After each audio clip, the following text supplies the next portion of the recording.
Do you know anything about NBA Top Shot? I do. Do you embrace the idea? Okay. Do you understand the idea? I hate technology. Yeah. Grange said I would hate it. I'm cool with it because it's a way to collect. That's obviously a new way. For a lot of years, the sports card industry's tried to figure out what that next thing is. They found it. Man, I think it should make its way to the NHL. It would help what we talked about, the old HRR. Revenues. And people are making some coin off it. I don't know if I'd be interested in it. Like, I don't want to pay for a highlight that I can see on Sportsnet Central weeknights at 10 Eastern with Ken and Ivanka. Yeah, have anything else to Ivanka's plug? back in April, by the way. Okay. Not really. I haven't written a book in a while.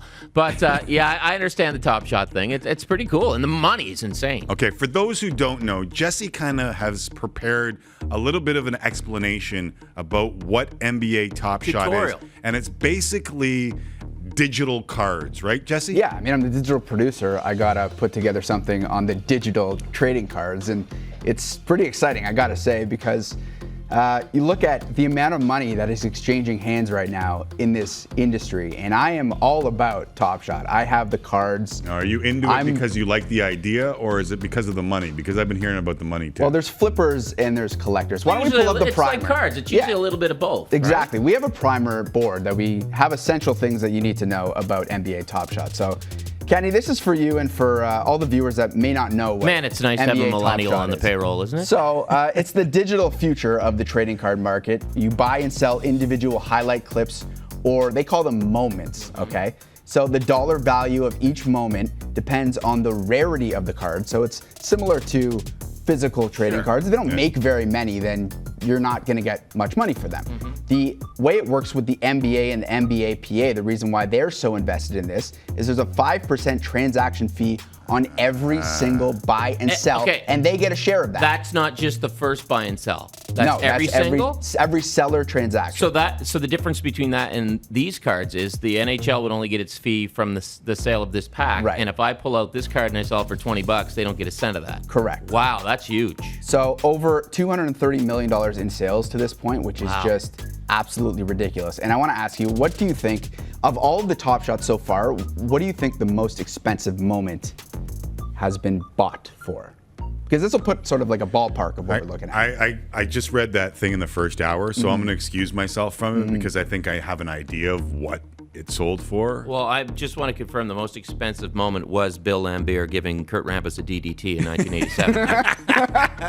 No, I don't think And how much is that? But I guarantee you That's what I want. that would be a great Top Shot. I've heard ridiculous numbers. I'm going to say $1 million. Okay, it's not that much. Okay, those expectations are a little high, but I will show right now the LeBron James dunk that had only 49 made. Number 29 was purchased for $208,000 US. Wow. And this is all it is.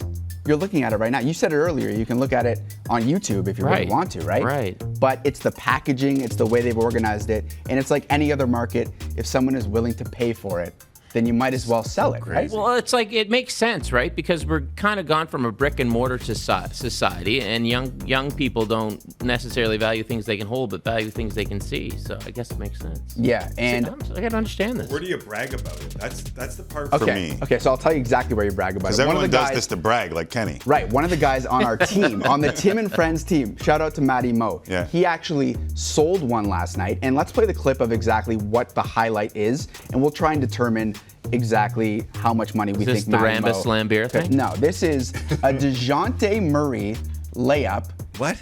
Okay, a DeJounte Murray layup. So the possibilities for this are endless. I want to buy a LeBron travel. That would be that's all this was. So, it's DeJounte Murray. He's a San Antonio Spurs, a good little player, but all it is a layup, right? So he calls me last night. He's like, yeah, just sold this. How much do you think it went for? $15. Yeah, like $25. Like it's $840. Shout out to Matty Moe. What's the initial cost on that? I think it was $100. His was $100. That was a $100 pack. Yes, that was a $100 pack, exactly. You can line up in a queue and you can buy. They have different pack drops for different amounts of money, or you can just go buy a moment if you want right now. You could go on and spend $208,000. Amazing. And buy a LeBron James. Oh, the NHL has to do this. Let me ask you a question. Yeah. Do you have any packs? I do. Would you be willing to open one of your packs on this show? Not only will I be willing, I would be thrilled to do that. I think it would be very fun. When you come back, you want to open his pack? Could you rephrase that? All right, time for a break. When we come back, perfect timing. on that. Start hotline, please. I didn't say package. I said pack. It's a pack of cards. I guess it's not really a pack of cards. Yeah, keep going. Pack of highlights. It's a highlight.